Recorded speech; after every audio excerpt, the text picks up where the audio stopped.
Bienvenidos a un nuevo episodio de Neurociencia Amena. Yo soy Norma Hernández, directora de la Asociación Mexicana de Epilepsia en Niños y Adultos, y ahora nos acompaña la doctora Claudia Aureli Ruiz Rodríguez, quien nos hablará sobre crisis no epilépticas. Muchas gracias, doctora, por estar aquí con nosotras y la pantalla toda suya.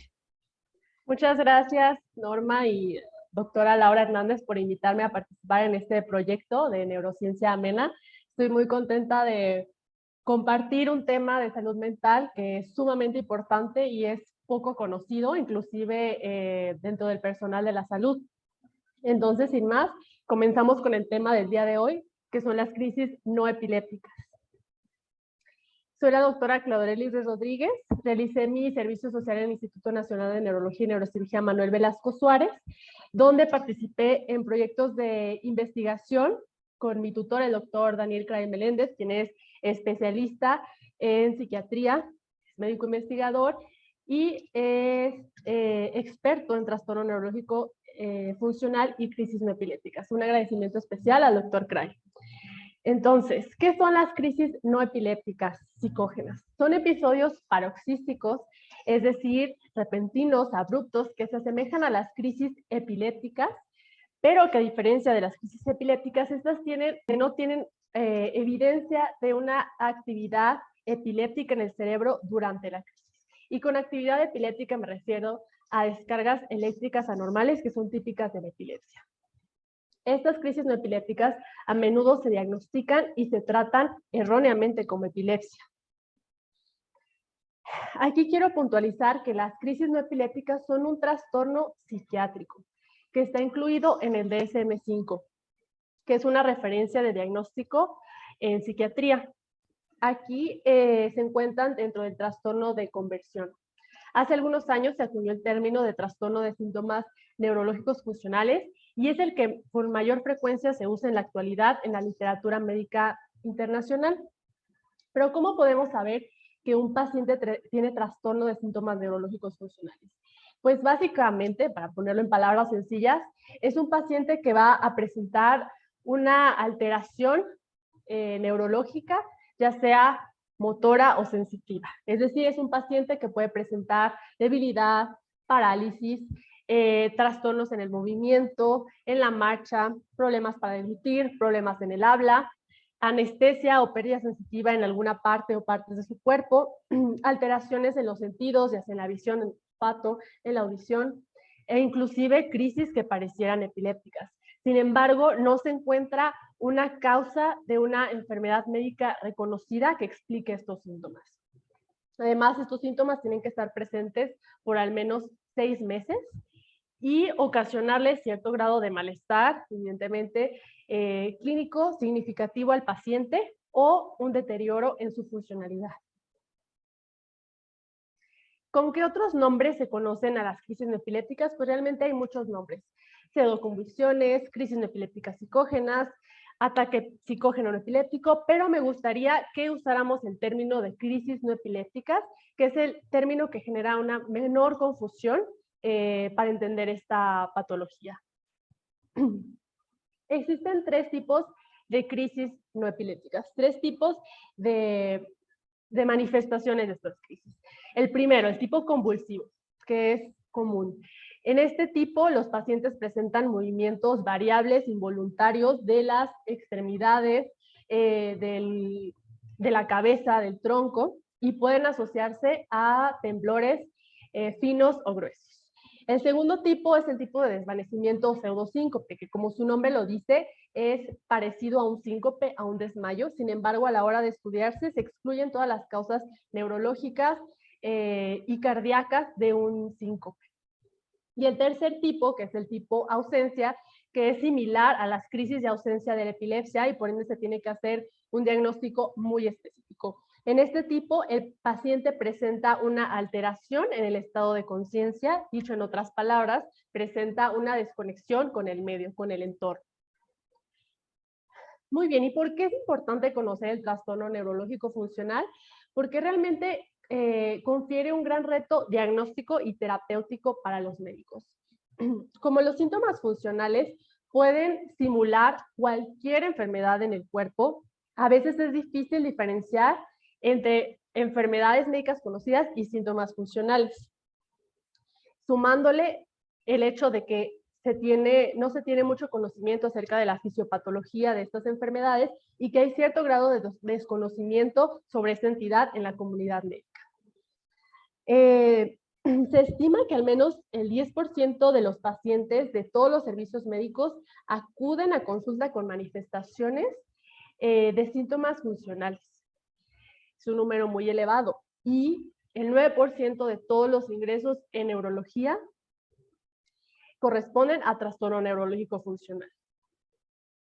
Muy bien, en cuanto a la epidemiología, es decir, la forma en cómo se comporta esta enfermedad en la población.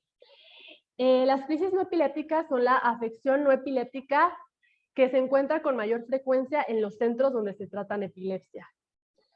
Del 20 al 30% de los pacientes que acuden a un centro de epilepsia tienen crisis no epilépticas y más de la mitad de los pacientes quedan libres de las crisis tras el diagnóstico.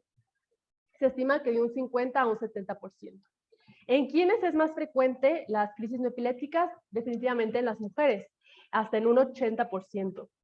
El comienzo, la edad de comienzo es entre la tercera y la cuarta década de la vida, es decir, entre los 20 y 30 años de edad, aunque también puede presentarse en la infancia y en pacientes de la tercera edad. Sin embargo, en los pacientes que están en estos extremos de la vida, es más frecuente que las crisis se deban a otras causas.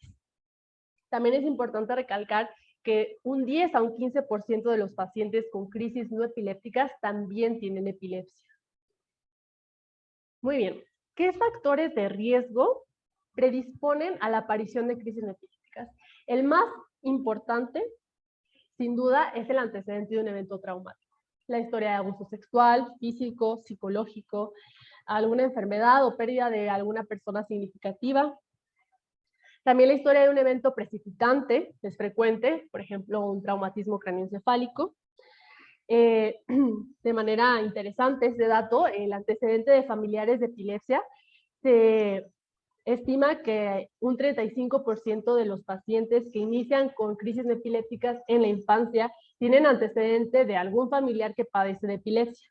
Otros factores de riesgo asociados en crisis epilépticas en los niños son dificultades en la escuela, discordia familiar y conflictos interpersonales como el acoso escolar, que es tan frecuente. Pero bueno, ¿qué es lo que está pasando en el organismo, en el sistema nervioso central de los pacientes que presentan crisis no epilépticas? Pues realmente la fisiopatología es desconocida. Sin embargo, se sabe que no son el resultado de una descarga eléctrica anormal en el cerebro, como es en el caso de la epilepsia. Aquí quiero recalcar que los síntomas funcionales, las crisis no epilépticas, son completamente involuntarias. Los pacientes no tienen control sobre sus síntomas, sobre la frecuencia de sus crisis. Ahorita esta área está todavía en vías de investigación. No se ha encontrado una alteración estructural asociada, al menos en los estudios de imagen con los que contamos a la fecha. Sin embargo, se cree que entonces hay una función alterada en el cerebro o en la forma en que se comunican diferentes áreas del cerebro. Hasta ahorita la hipótesis que ha tenido mayor relevancia es la hipótesis de una disminución en la actividad en un área del lóbulo temporal derecho. Esta área específica del cerebro se llama unión temporoparietal derecha y está encargada de ciertos procesos de integración multisensorial y del sentido de agencia. ¿Y qué entendemos por el sentido de agencia? Es la capacidad de un individuo de percibir sus movimientos como propios. Entonces, un paciente con crisis no epilépticas que tiene abolida o disminuida esta capacidad de sentido de agencia, percibe sus movimientos como involuntarios. Bueno, ¿cómo se hace el diagnóstico? El abordaje es multidisciplinario. Esto es muy importante. Será el paciente, el médico, perdón, de primer contacto, el que va a derivar al paciente al neurólogo. El neurólogo va a hacer una búsqueda exhaustiva de todas las causas, de todas las enfermedades médicas que pudieran estar ocasionando las crisis Entonces, el primer paso es tener una historia clínica detallada del paciente, de su historial médico y de su historia de vida. La segunda parte es la exploración física, que es normal en los pacientes con crisis no epilépticas. Sin embargo, se tienen que buscar intencionadamente signos neurológicos focales y otros datos como alteraciones cardíacas que tenemos que excluir como causantes de las crisis.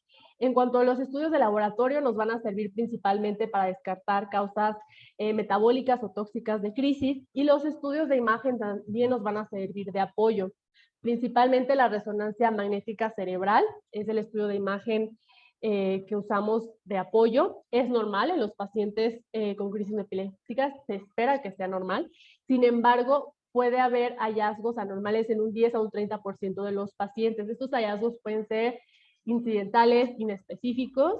Sin embargo, algunos pueden estar asociados a cambios relacionados con la epilepsia, ¿no? Por ejemplo, una esclerosis mesial temporal en el contexto de un paciente que tiene epilepsia y aparte tiene crisis no epilépticas. Por lo tanto, un estudio de imagen no puede ser el diagnóstico confirmatorio. El diagnóstico confirmatorio lo da el gold estándar o el diagnóstico de elección, que es el videoelectroencefalograma.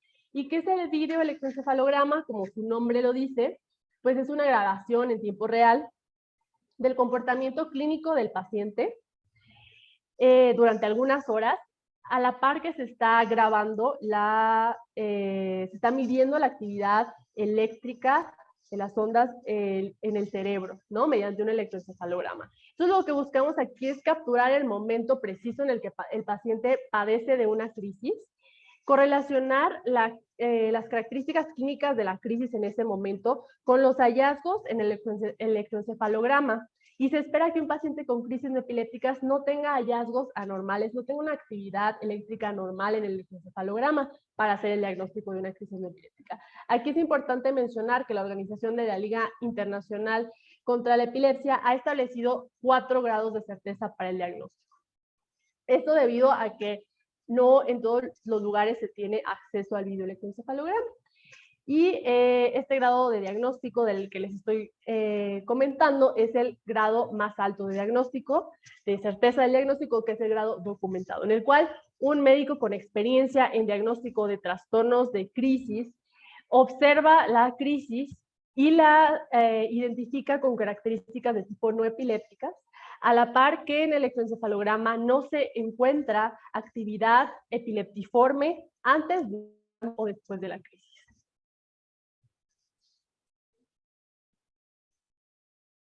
Muy bien, hay ciertas dificultades en el diagnóstico, realmente es frecuente que se haga un diagnóstico erróneo, sobre todo en etapas tempranas de la enfermedad. 25% de los pacientes con un diagnóstico previo de epilepsia que es resistente a fármacos, eventualmente son diagnosticados con crisis no epilépticas. Uno de los obstáculos más importantes que tenemos para un diagnóstico temprano de este trastorno es un electroencefalograma mal interpretado como evidencia de epilepsia cuando en realidad el paciente no tiene epilepsia. El retraso en el diagnóstico es de unos 7 a 10 años en promedio, es decir, el paciente inicia con las crisis no epilépticas y transcurren 7 a 10 años hasta que finalmente se le da el diagnóstico de crisis no epilépticas. Y esto, pues, confiere un costo elevado, tanto para la calidad de vida como económico, para el paciente y para el sector salud. Dado que es un diagnóstico difícil, ¿qué puntos nos pueden orientar de manera temprana al diagnóstico de crisis no epilépticas? Pues principalmente la historia clínica y la exploración física de las crisis. En cuanto a la historia clínica, los antecedentes, ¿no? Un paciente con epilepsia, que se encuentra esta comorbilidad en el 10% de los pacientes. Pacientes con resistencia a fármacos antiepilépticos, que también se asocia a un 80% de los casos. Pacientes que tienen otras enfermedades con síntomas psicógenos, como fibromialgia, síndrome de intestino irritable, síndrome de fatiga crónica. Pacientes con comorbilidades psiquiátricas, como ansiedad, depresión, trastornos de la personalidad, trastornos de alimentación, trastornos de estrés postraumático.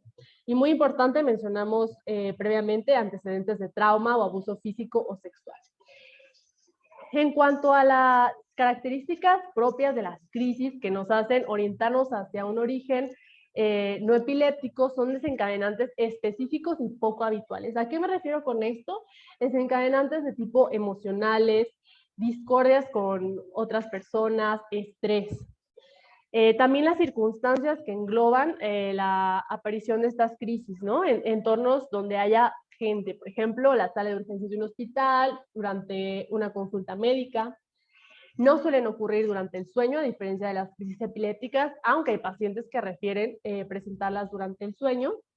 Y también hay que indagar sobre la frecuencia, que es muy variable. Puede ir desde una al mes o hasta más de 100 que se han documentado en algunos pacientes.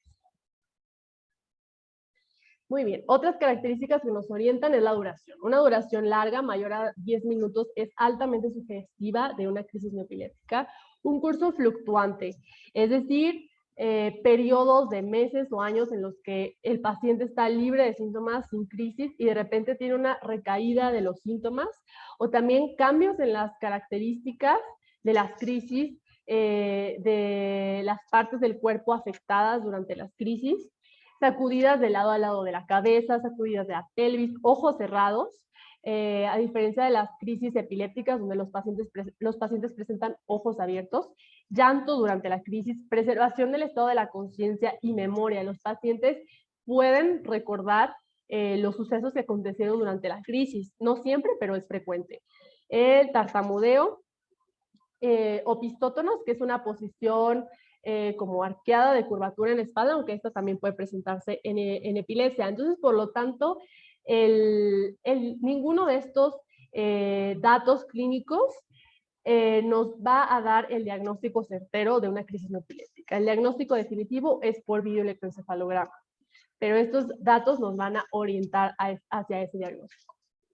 Ya casi para terminar, ¿en qué consiste el tratamiento? La piedra angular del tratamiento es la educación al paciente y a los familiares. Una explicación detallada del diagnóstico va a permitir que el paciente comprenda mejor este trastorno y por ende tenga un mayor apego al tratamiento y mejor pronóstico. Hay pacientes que van a presentar resistencia a recibir este diagnóstico o a relacionar sus síntomas con ciertos factores emocionales. El tratamiento de elección es la psicoterapia. La terapia que ha tenido mayor evidencia de tener efectividad es la terapia cognitivo-conductual. Sin embargo, se puede asociar a otros tipos de terapias, como la terapia familiar, cuando se identifican ciertos patrones disfuncionales en la familia. Y en cuanto al tratamiento farmacológico, se deben de suspender los fármacos antiepilépticos cuando no se tiene la comorbilidad con epilepsia. Se debe dar tratamiento a las comorbilidades psiquiátricas y el tratamiento de elección en este caso son los inhibidores selectivos de la recaptura de serotonina, sertralina principalmente, venlafaxina también se ha usado con buenos resultados, pero realmente los fármacos se pueden ir cambiando dependiendo de la respuesta y tolerancia de cada paciente. Hay tratamientos que están en investigación también, como la dieta cetogénica y la estimulación magnética transcranial. En cuanto al pronóstico, es muy variable. Hay pacientes que inmediatamente después de recibir el diagnóstico tienen una resolución de los síntomas. Hay pacientes que tras recibir el diagnóstico, el tratamiento a corto plazo tienen una resolución o mejoría significativa de los síntomas. Y hay pacientes que a largo plazo no presentan una mejoría. Después de 10 años, más de la mitad de los pacientes siguen teniendo crisis, lamentablemente, y este trastorno afecta gravemente la calidad de vida de los pacientes. Se vuelven dependientes económicamente de familiares o de prestaciones de seguridad social. El factor pronóstico más importante es la duración de la enfermedad. A menor tiempo de evolución de la enfermedad hay un mejor pronóstico. Es por eso que se encuentran mejores resultados en niños y en adolescentes que en adultos. El recibir psicoeducación y un diagnóstico y tratamiento de manera temprana también confieren un mejor pronóstico. Y ya para terminar, considero que lo más importante de este tema pues es concientizarnos sobre la salud mental, eliminar los estigmas que se tienen sobre esta enfermedad. Eso sería todo, muchas gracias. Si tienen dudas pueden contactarme a mi correo personal, claudia.ruizr@udem.edu, y pueden consultar la página web en español sintomasfuncionales.com para mayor información, y también encontrarán datos de contacto de otros médicos expertos que tratan el trastorno neurológico funcional. Muchísimas gracias, doctora Oreli, por estar con nosotros compartiendo todo su conocimiento. Realmente un tema muy interesante y que nos han pedido también conocer, ¿no? Tanto qué es epilepsia como qué son las crisis no epilépticas. Muchísimas gracias por estar con nosotros y esperemos volverla a tener aquí en nuestro programa Neurociencia Amena. A todos recuerden, por favor, que pueden consultar la semblanza curricular de la doctora en el Instagram Neurociencia Amena y ver este episodio en YouTube o escucharlo en Spotify. Muchísimas gracias y hasta la próxima. Gracias, hasta la próxima.